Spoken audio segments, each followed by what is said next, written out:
Hello, you are welcome to MBS diaries. आज एक हम लोग बहुत इंपॉर्टेंट टॉपिक देखेंगे, पोर्टोक्यूल एनास्मोसिस, जो हर प्रॉफ में लगभग ये आता है। लगभग सारे नीट के पेपर में पूछा जाता है। लगभग ऐसा कोई यूनिवर्सिटी का पेपर है नहीं है जिसमें पूछा जाए। तो सबसे पहले हम लोग स्टार्ट करते हैं पोर्टल वेन से। इसके इंट्रोडक्शन से, it is a important venous channel. It is about 3 inches या 7.5 centimetre in the length. It collects the blood from abdominal and pelvic part of the alimentary canal, gallbladder and the pancreas. Portal vein की अगर हम लोग बात करते हैं तो it provides 80% of the blood that flow from the liver. Its tributary and branches contain up to 1/3 of the total volume of the blood in the entire body. The portal vein and tributaries are divided of the valve. It transports the products of digestion of carbohydrates, proteins, and all other nutrients from the intestine, and also the product of red cell destruction from the spleen to the liver. It divides into branches which, like those of hepatic arteries, discharge their blood into sinusoids of liver, which are drained by hepatic veins into the inferior vena cava. ये इसकी introduction की बात हो गई। इसका formation देख लेते हैं। बेसिकली इसका जो फॉर्मेशन होता है ये हमारा होता है union of superior mesenteric and splenic when पे।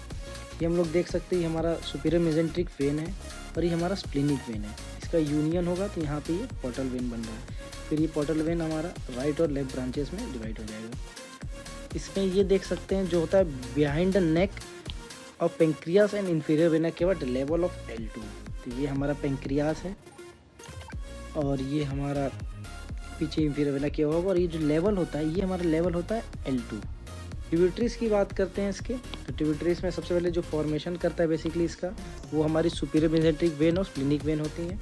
कुछ रिसीव बाय ट्रंक होते हैं जैसे राइट लेफ्ट गैस्ट्रिक वेन और सुपीरियर पेंक्रेटिको ड्यूडनल वेन्स, और रिसीव बाय ब्रांचेस होते हैं कुछ सिस्टिक वेन और पैराम्बलाइकल वेन्स। ओकेजनली बात करें तो कुछ इन्फीरियर मेजेंट्रिक वेन होंगे, राइट गैस्ट्रोपिप्लोइक होंगे, प्री पाइलोरिक वेन। तो ब्रांचेस की बात कर लेते हैं। तो ब्रांचेस में जो होता है राइट और लेफ्ट ब्रांचेस होते हैं। तो राइट ब्रांच जो होता है शॉर्टर एंड वाइडर होता है। After receiving the cystic vein, it enter in the right lobe of liver. Left branches की बात करते हैं तो longer and narrower होगा। Porta hepatis from the right end to the left end.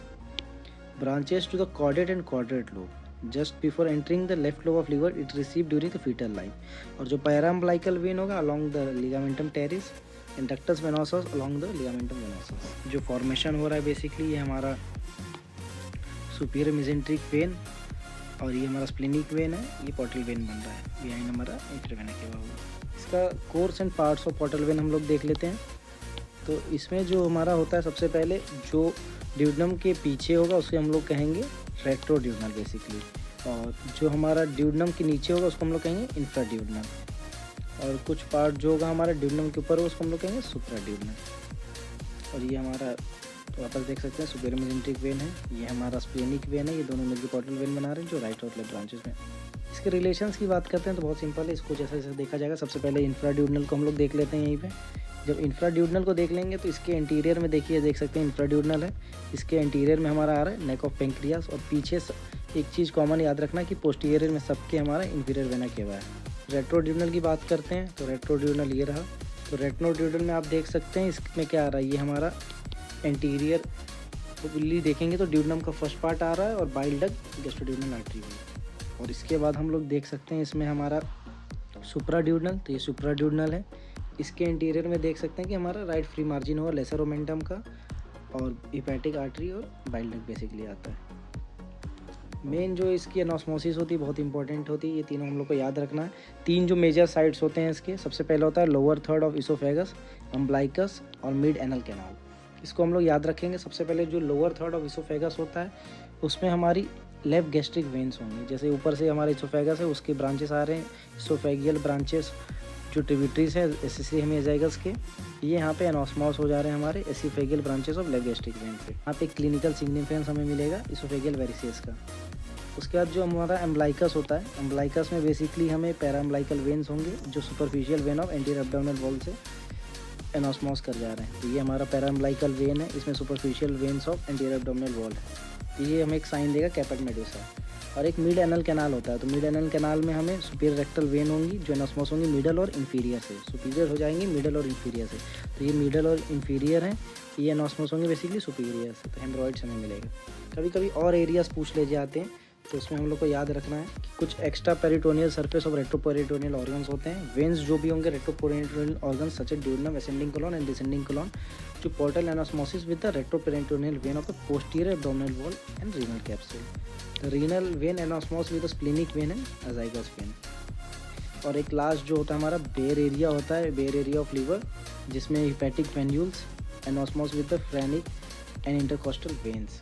तो exam में ये वाला डायग्राम बनाना ही पड़ेगा, जिसमें सारी चीज़ें हमें मिल जाएंगे। तो ये साइट्स इंपॉर्टेंट होते हैं, lower end of oesophagus, anal canal, region of umbilicus, bare area और between the colic vein and renal when.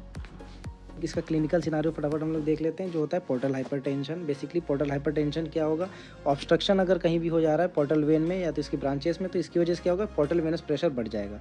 तो उसके लिए हम लोग को जानना चाहिए नॉर्मल प्रेशर कितना होता है। जो नॉर्मल प्रेशर होता है 5 से 15 होता है, mmHg होता है। प्रेशर 40 के ऊपर हो जाएगा तो पोर्टल हाइपरटेंशन मिलेगा। तो इसकी वजह से बेसिकली क्या हो रहा है, जो होगा it will lead to enlargement of the collateral channels. तो मोस्ट कॉमन कॉज जो होता है इसका एल्कोहलिक सिरोसिस ऑफ लीवर होता है। इसकी वजह से इसको साइड इफेक्ट्स मिलेंगे, जैसे कि स्प्लिनोमेगाली, जिसमें स्प्लीन जो है नॉर्मली पाल्पेट नहीं होता लेकिन बड़ा हो जाएगा। तो जब भी हम लोग पाल्पेट करेंगे तो नॉर्थ से फील होगा। एसाइटिस होगा, accumulation of the fluid in the peritoneal cavity, oesophageal varices, इसके साइंस मिलेंगे हमें। हेमरॉइड्स, कैपेट मेडुसा, ये आप इसमें देख सकते हैं डायग्राम। जैसे ये हमारा इंटरनल पाइल्स है, हेमरॉइड्स है, ये एक्सटर्नल हेमरॉइड्स होगा। और ये आप कैपेट मेडुसा देख सकते हैं, इसका शॉर्ट्स में ऑलरेडी वीडियो है हमारे पास। एक इसोफेगियल वेरिसेस का इमेज है। Thank you.